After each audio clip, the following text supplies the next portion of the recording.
Okay, start करते हैं। Given below two statement. दो स्टेटमेंट हमें यहाँ पे दिए हुए हैं।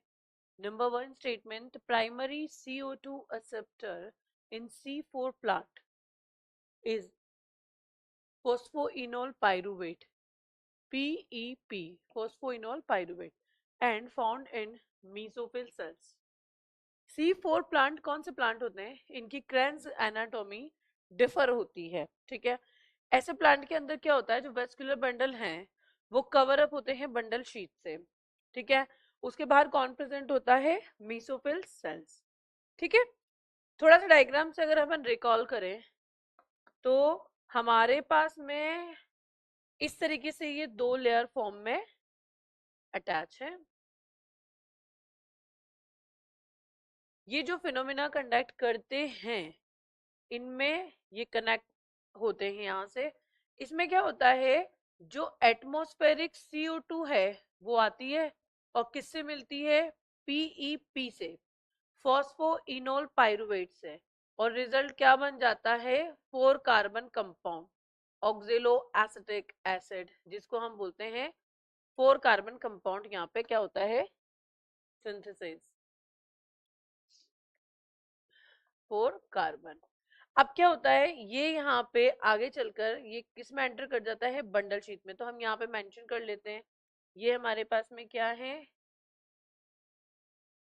Mesophyll cells. और ये क्या है? Bundle sheet.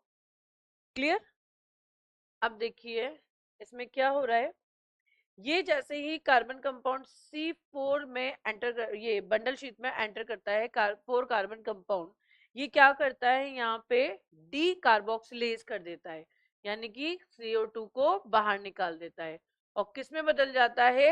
PGA में, 3 कार्बन कंपाउंड में, जो क्या है? एक कार्ब C3 साइकिल है ये, ठीक है। कौन सा रिजल्ट बन जाता है यहाँ पे? जो किससे है?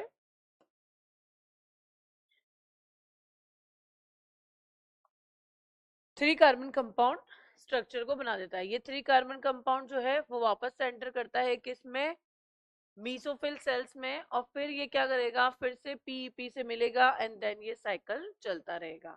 मोस्ट इंपॉर्टेंट फिनोमिना और नोट डाउन करने वाला जो पॉइंट आता है वो यहाँ पे ये आता है कि जो मीसोफिल सेल्स होती है नॉर्मल C3 प्लांट के अंदर, उनके पास में रुबिस्को एंजाइम प्रेजेंट होगा। लेकिन जब हम लोग C4 पढ़ेंगे तो ये जो रुबिस्को एंजाइम है, जिसको क्या बोलते हैं? राइबोलोज बाई बिसफॉस्फेट, ठीक है, कार्बोक्सिलेज ऑक्सीजनेज, ठीक है। ये यहाँ पे कहाँ प्रेजेंट होता है? बंडल शीट के पास। और इनमें बंडल शीट में ये जो C3 कार्बन कंपाउंड बन गया, इसके लिए जो डीजनरेट करने के लिए जो एंजाइम होता है वो यहाँ पे अवेलेबल नहीं होता, ठीक है। तो अब देखो क्या बोल रहा है कि C4 प्लांट के अंदर जो PEP है वो मीसोफिल सेल्स में होता है, बिल्कुल ये रहा वो। अब उसके बाद मीसोफिल सेल्स जो होती है C4 लैक द रुबिस्को, इनके पास यहाँ पे ये C4 प्लांट है जिनके मीजो में रुबिस्को नहीं होता, C3 प्लांट के मीजो में रुबिस्को होता है, ठीक है। The light of the reaction true है, ये बात भी और ये भी ट्रू है। तो स्टेटमेंट 1 इज नो, इनकरेक्ट तो है ही नहीं इसमें। Both the statement are correct, yes, दोनों स्टेटमेंट बिल्कुल सही हैं कि इनमें क्या हो रहा है कि प्राइमरी जो CO2 एक्सेप्टर है C4 प्लांट के अंदर वो PEP है, यही तो यहाँ पे ऐड करता है CO2 को जो एटमॉस्फेयर से आई है, और उसके बाद में 4 कार्बन कंपाउंड बना देता है। वो किस में एंटर कर जाता है? बंडल शीट में। फिर वो क्या होता है? ब्रेक डाउन, डीकार्बोक्सिलेशन हो जाता है, कार्बन डाइऑक्साइड फ्री हो जाती है और यहाँ पे C3 कंपाउंड बन जाता है, जो कहाँ एंटर हो जाएगा? आगे चल के, क्योंकि यहाँ पे अवेलेबिलिटी क्या होती है? दोनों की डिफरेंट होती है। मीसोफिल सेल्स के बाद रुबिस्को नहीं होता C4 प्लांट में, ठीक है, और बंडल शीट के पास में होता है, लेकिन वहाँ पे पेपेज एंजाइम जो होता है वो अवेलेबल नहीं होता बंडल शीट में, वो वापस से किसके पास जाना पड़ता है? उसको मीजो के पास, ठीक है। इसलिए हमारा जो राइट आंसर होगा वो क्या होगा? बी।